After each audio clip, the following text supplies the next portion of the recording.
día más, con la gracia del Señor, proseguimos el comentario del Catecismo de nuestra Madre la Iglesia.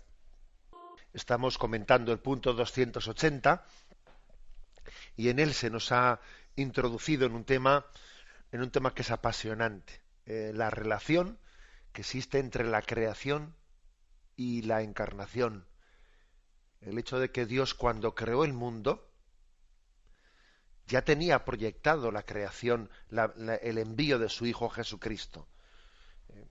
Claro, nosotros podemos pensar, bueno, Dios creó el mundo y al principio en ese momento no tenía pensado para nada enviar a Jesucristo. Entonces, como le falló el plan porque nosotros cometimos el pecado original, entonces dijo, bueno, plan segundo. Y el plan segundo es el envío de Jesucristo, o el envío de los profetas y finalmente la encarnación de Jesucristo.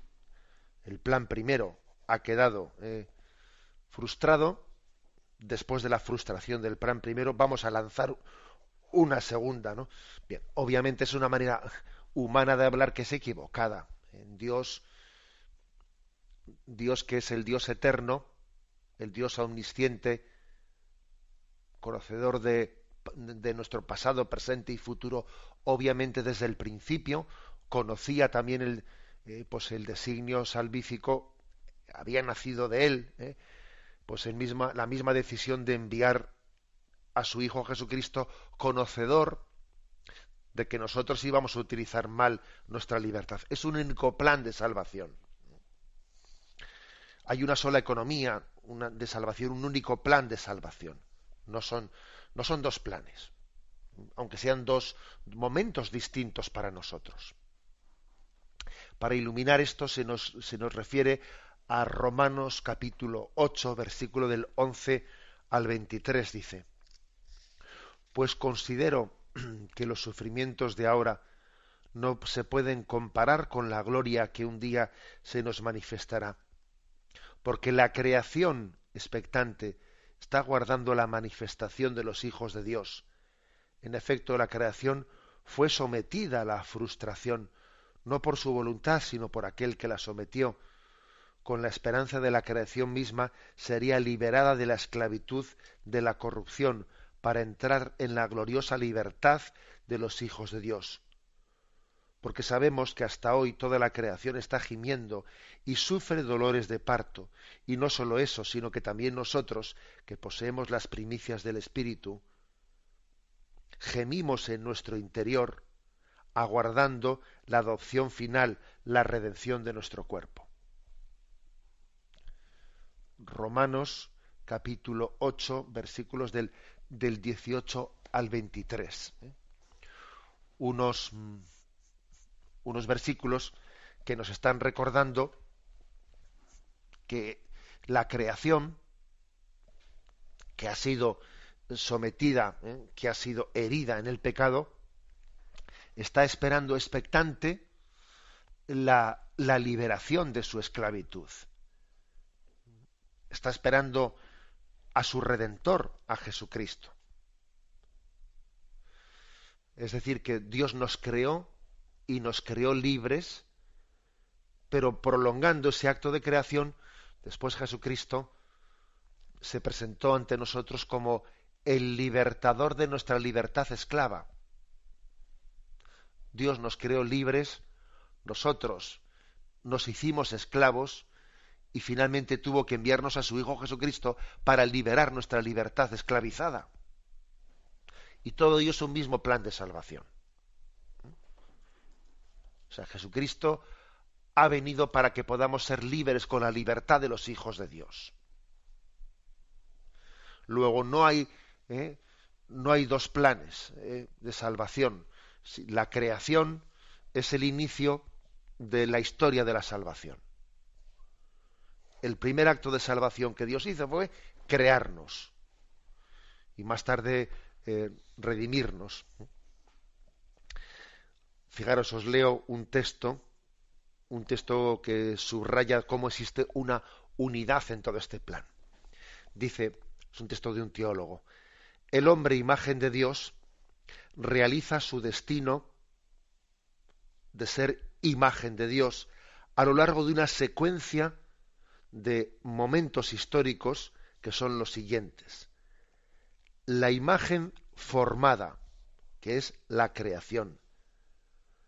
La imagen deformada, que es la doctrina del pecado. La imagen reformada, que es la doctrina de la justificación y de la gracia. Y la imagen consumada, que es la escatología. Luego, fijaros, hay como 4 momentos, ¿no?, en este ser imagen de Dios.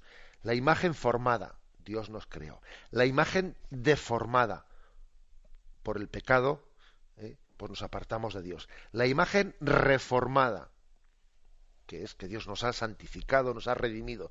Y la imagen consumada, que es la llegada al cielo, la escatología. Luego hay una unidad en todo este plan, una unidad en la que nosotros, ¿no?, pues leemos la creación. El punto 281 nos lo va a explicar con más detalle. Es una cita de San Agustín, y dice, por eso, no es una cita de San Agustín. Al final se nos ofrece ampliar este punto recurriendo a San Agustín, que es distinto.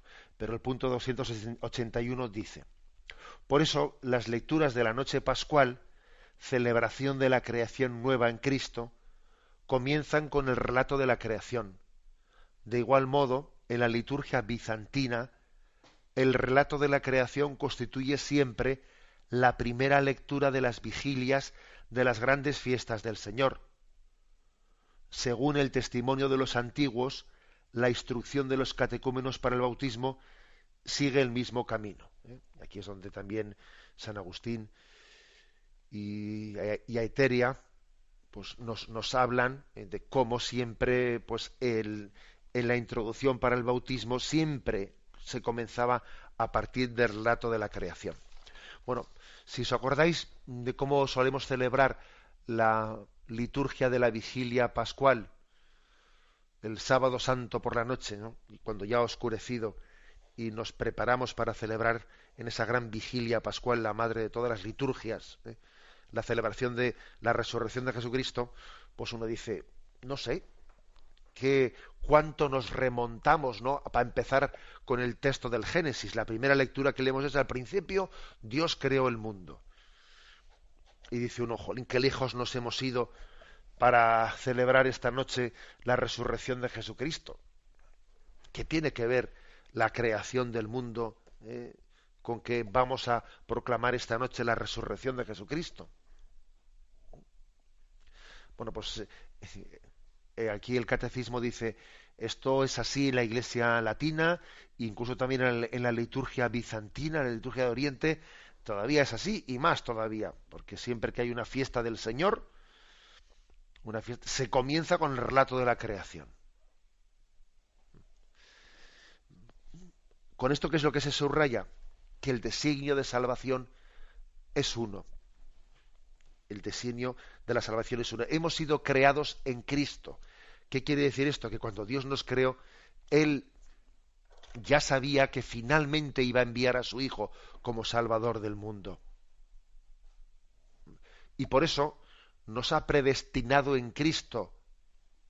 Y por eso hemos sido creados tomando a Cristo como primogénito de toda criatura. Es decir, el modelo desde el que Dios Padre creó el mundo fue Jesucristo, sabiendo que finalmente le iba a enviar al Verbo y se iba a encarnar en las entrañas de la Virgen María.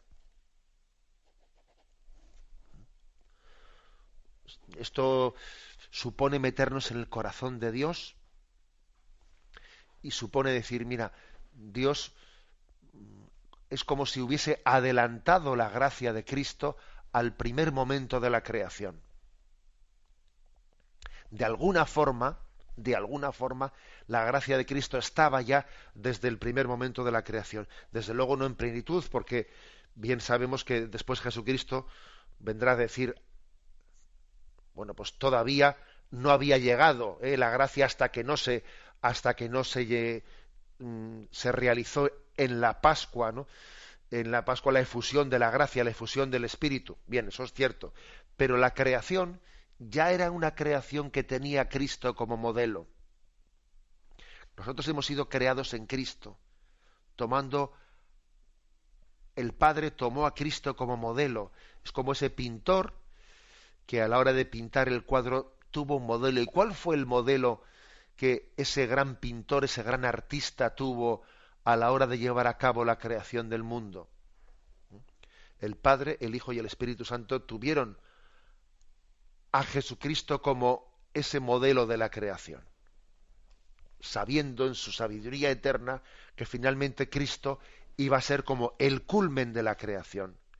Llegada la plenitud de los tiempos, la criatura, fijaros bien, la criatura más hermosa que jamás salió de las manos de Dios fue la humanidad de Jesucristo, nacida de las entrañas de la Virgen María. Que esa naturaleza humana pasaría a formar parte para siempre del ser de Dios. Que el ser de Dios en su segunda persona, el Verbo, pasaría a ser hombre para siempre. Bueno, pues esta es nuestra fe. La fe cristiana nos recuerda que en la creación del mundo ya estaba presente en ella el designio de que un día llegaría Jesucristo y Él es el Rey de la creación, el Alfa y el Omega, el principio y el fin. Este es el motivo por el que cuando celebramos esas grandes liturgias, por ejemplo la de la Vigilia Pascual, en primer lugar leamos la creación del mundo y pongamos en marcha todo el relato de la historia de la salvación para decir, y al final envió a Cristo, que libertó nuestra libertad esclava y dio toda su plenitud al designio de salvación por el que Dios había creado el mundo. Vamos a ver la bendición de Dios Todopoderoso, Padre, Hijo y Espíritu Santo descienda sobre vosotros. Alabado sea Jesucristo.